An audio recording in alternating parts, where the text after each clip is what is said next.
Do you find yourself living paycheck to paycheck despite your best efforts? Have you ever wondered why certain financial habits seem to trap you in perpetual scarcity?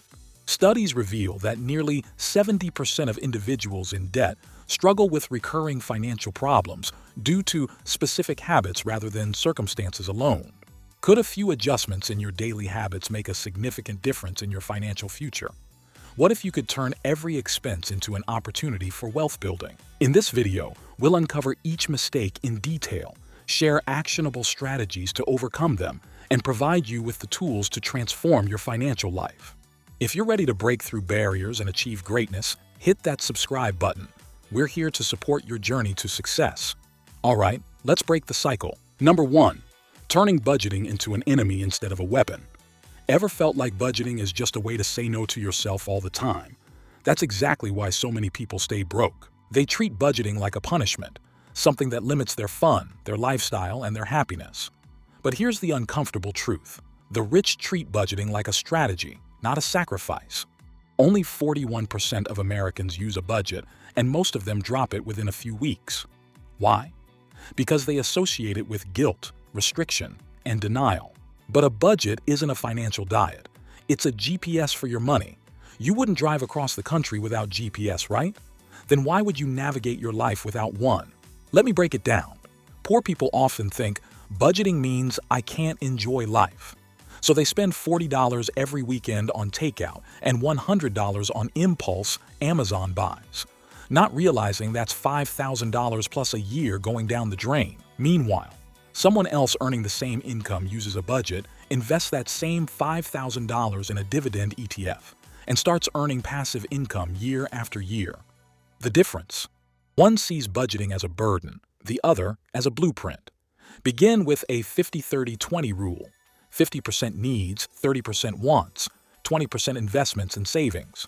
Track every expense for 30 days. Awareness alone can save you $200 to $500 per month. Redirect saved money into high-yield savings accounts, index funds, or monthly dividend stocks. Number 2, staying in a job that doesn't scale. Let's face a hard truth. If your income is tied 1:1 to your time, you're in a financial dead end. Poor people often stay loyal to jobs that pay them just enough to survive, but not enough to scale. They're stuck in roles with no equity, no profit share, and no room for exponential growth. You earn $20 an hour, 40 hours a week. That's $41,600 a year, before taxes. Even with overtime, the cap doesn't break. This is what Robert Kiyosaki meant in Rich Dad, Poor Dad when he said, "The rich don't work for money. They make money work for them." Yet, many people ignore this truth and spend 10 years in a job that hasn't raised their paycheck more than 5%. That's not loyalty. It's slow financial suicide. Cody Sanchez, once a journalist earning around $40K per year, realized her job couldn't scale.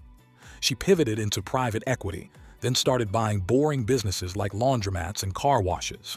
Today, she owns over 25+ cash-flowing companies and teaches others to own income streams, not clock hours.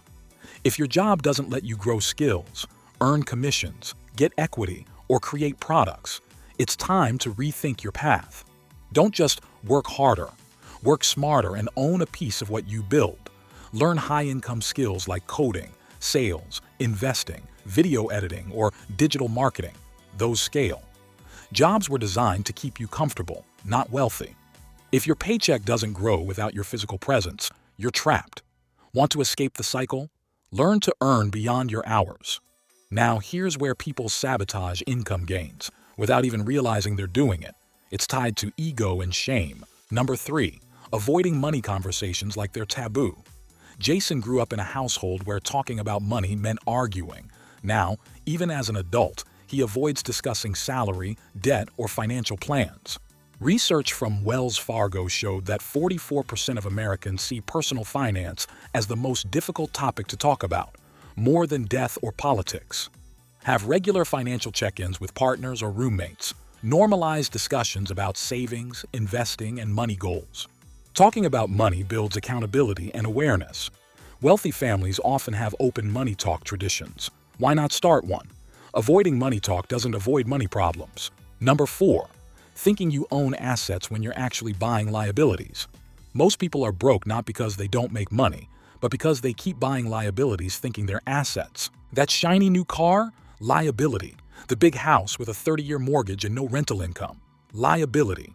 If it takes money out of your pocket every month instead of putting it in, it's not an asset, it's a financial leak. Learn to buy cash-flowing assets, rental property, dividend stocks, online products, digital real estate. Own things that pay you, not just things that look good in a photo. Before any big purchase, ask, will this put money in my pocket every month or take it out?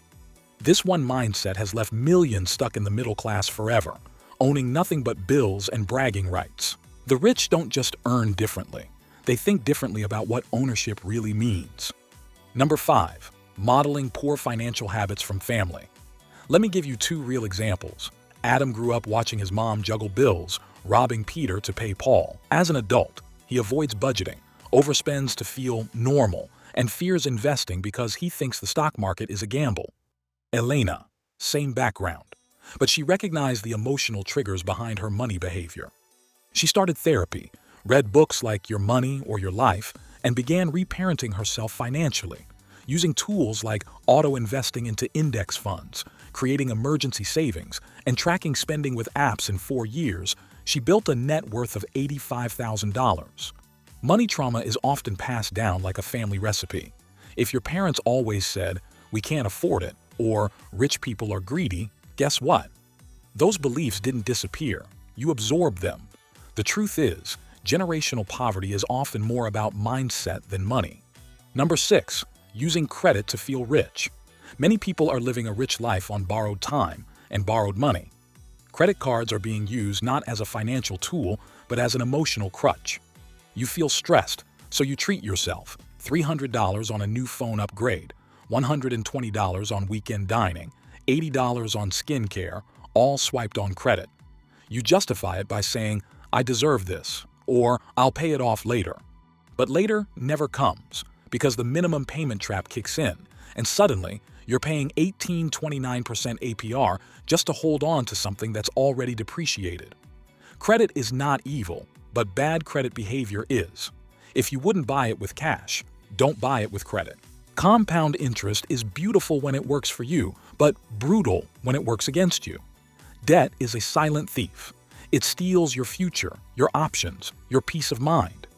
If you don't control your credit, it will control your life. Number 7. Delaying action for the perfect time. Perfectionism is procrastination wearing a fancy suit. A study by University of Scranton found that 92% of people never achieve their goals because they wait. Take messy action. Build while learning. Progress is better than perfection. The perfect time is a myth.